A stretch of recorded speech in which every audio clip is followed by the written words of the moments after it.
Pemirsa Trijaya, banyak sekali peristiwa yang terjadi di setiap harinya di seluruh Indonesia, baik peristiwa nasional ataupun juga peristiwa di daerah. Kami akan hadirkan untuk Anda di Trijaya Update dan Anda juga bisa ikut komentar di dalamnya. Jangan lupa juga untuk subscribe channel resmi kami dan juga untuk like and share di channel Trijaya FM.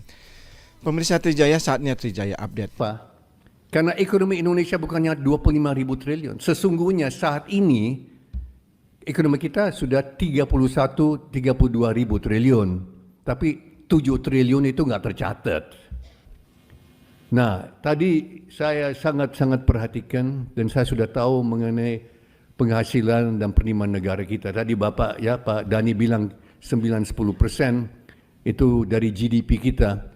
Terus terang saja, 11-12 tahun yang lalu saya ditugasi Pak Prabowo memimpin suatu tim dari partai kami untuk melihat bagaimana potensi negara kita, dan salah satu titik lemah kita dan juga berpotensi yang besar untuk kita adalah penerimaan negara kita. Parah. Sistem penerimaan negara kita, pajak, bea cukai dan semuanya sangat-sangat parah. Parah sekali. Tadi Bapak bilang 9-10%. Indonesia betul, kita termasuk yang paling lemah dan paling rendah di dunia sistem perpajakan kita. Saya ketemu Pak Purbaya 2 minggu lalu, Pak Dhani. Beliau membenarkan apa yang beliau katakan. Kan saya bilang waktu itu, sejak 2013 saya perhatikan dan saya sudah ketemu Bank Dunia 8 kali. Minggu depan saya ketemu lagi untuk 9 kali. Dan data dari Bank Dunia sudah menunjukkan dari dulu sampai sekarang pajak, PNBP, royalti, cukai kita tetap tidak ada penambahan. Pada saat Kambodia, Pak Dhani, tadi Pak Dhani bilang kan Filipina. Saya menunjuk negara Kambodia. Kambodia lebih miskin dari kita, lebih miskin dari Filipina. 10 tahun lalu, penerimaan negara, yaitu termasuk pajak, cukai, PNBP, royalti, ya, dari emas, tembaga dan sebagainya, batu bara, juga biaya masuk dan sebagainya, Kambodia itu 9%. Indonesia 12%. Itu 11 tahun lalu, 10 tahun lalu.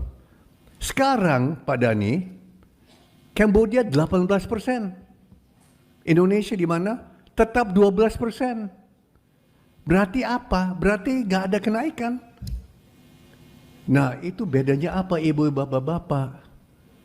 6% kelihatan kecil.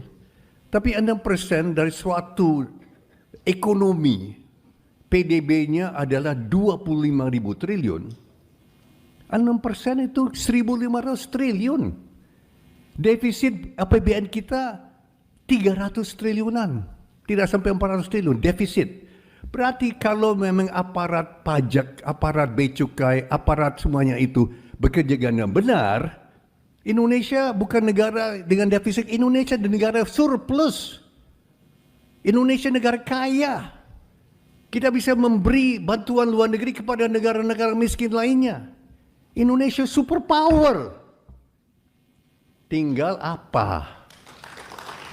Tinggal kita benahi aparat kita. Maka ada orang yang ya luar biasa bagus lah. Namanya Purbaya, ditugaskan dan akan segera laksanakan. 6%. Kecil kelihatannya, tapi besar maknanya. 6% dari 25.000 triliun itu 1.500 triliun. Kita bisa dapat dan seharusnya dapat tiap tahun sekarang saat ini. Di situ Pak, kita dalam titik lemah kita bisa rubah jadi potensi. Dan ada satu lagi sebelum saya pergi ya. Ternyata Bank Dunia katakan ke saya bahwa di Indonesia ini yang betul-betul besar adalah namanya ekonomi abu-abu. Ekonomi hitam. Berarti tidak tercatat dalam ekonomi kita. Ekonomi hitam, ekonomi abu-abu, black market dulu, pasar gelap dulu namanya. Ternyata Bank Dunia katakan saat ini itu kurang lebih 35% daripada ekonomi kita tidak tercatat. Nah, terus terang saja, saya juga ikut bertanggung jawab.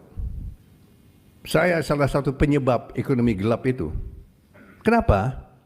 Karena saya pakai seorang tukang rambut. Namanya Anton. Dari Garut. Ternyata Garut itu banyak tukang rambut, Pak. Anton ini datang besok kalau salah jam 9 ya. Anton datang mau gunting rambut saya. Agak cukup. Dan selalu kalau dia ini, saat saya membayar, tahu saya bayar apa? Dengan uang tunai. Tidak di kwitansi, tidak dipungut 11%. Ya maaf, dia tidak minta, saya tidak kasih. Saya kasih cash. Dia senang, saya kasih tip lagi besar. Oke. Tapi bukan hanya saya saja. Pak Wakil Menteri Keuangan mantan Pak Anggito juga mengakui dia juga Wakil Menteri Keuangan bidang penerimaan negara, Pak. Dia mengaku ke saya, dia juga sama tukang rambut dari Garut juga datang dan tidak dipungut 11%. Dan terusnya dan seterusnya. Coba, ibu mampir di warung Tegal, ya apa ibu ditagih kwitansi, dikasih kwitansi, ibu bayar 11%. Coba dipikir, kita semua di sini ikut bertanggung jawab. Kita semua di sini bersalah.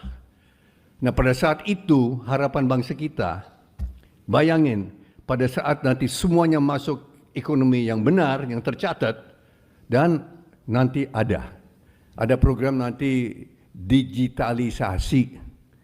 Semuanya nanti berupa BLT dibayar ke rakyat, ya fakir miskin dan sebagainya, itu nanti akan dibayar dengan handphone. Semuanya nanti akan masuk digitalisasi pemerintah. Itu sudah ada dipikirkan pada saat ketika kita ikut jejak pemerintah India dan pemerintah China yang sudah dua-duanya sudah laksanakan, dan di situ Indonesia jadi superpower. Kenapa? Karena ekonomi Indonesia bukannya 25.000 triliun. Sesungguhnya saat ini ekonomi kita sudah 31-32.000 triliun. Tapi 7 triliun itu nggak tercatat. Tapi itu ada, ya. Dari Anton dan Anton lain yang gunting rambut seluruh Indonesia, nah itu di situ 11%. Di situ Pak, Indonesia jadi superpower, ya. Saya kira tinggal kita kelola aja, ya. Ya, bangsa kita dengan baik. Saya kira itu Pak yang saya mau sampaikan. Saya mau sampaikan selamat Pak ya, Pak Dhani. Ini luar biasa ciptaan Bapak. Dibantu tentu oleh Profesor Rida kita. Terima kasih atas prakarsa ini dan saya kira luar biasa. Ini sebetulnya harus dibaca setiap mahasiswa di kampus UI dan kampus-kampus lainnya. Saya kira demikian dari saya. Terima kasih. Wassalamualaikum warahmatullahi wabarakatuh. Saya mohon diri. Terima kasih. Subscribe, share, like, and comment. Subscribe, share, like, and comment. Subscribe, share, like, and comment. Subscribe, share, like, and comment. Subscribe, share, like, and comment.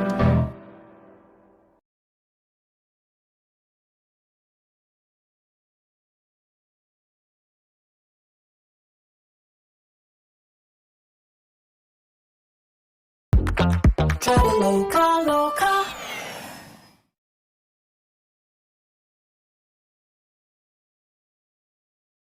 Berhentilah bergantung pada obat tekanan darah tinggi, obat jantung, atau suplemen mahal hanya dengan 30 detik setiap hari. Saya akan membagikan kepada Anda sebuah fakta yang jarang diungkap. Cara Anda melindungi jantung dan pembuluh darah selama ini sebenarnya hanya bersifat sementara, bukan penyembuhan dari akar permasalahan. Obat memang bisa menurunkan tekanan darah dan memperlambat detak jantung selama beberapa jam, tetapi pembuluh darah Anda tetap tersumbat, mengeras, dan menua setiap harinya. Akan tiba saatnya, meskipun Anda minum obat sebanyak apapun, jantung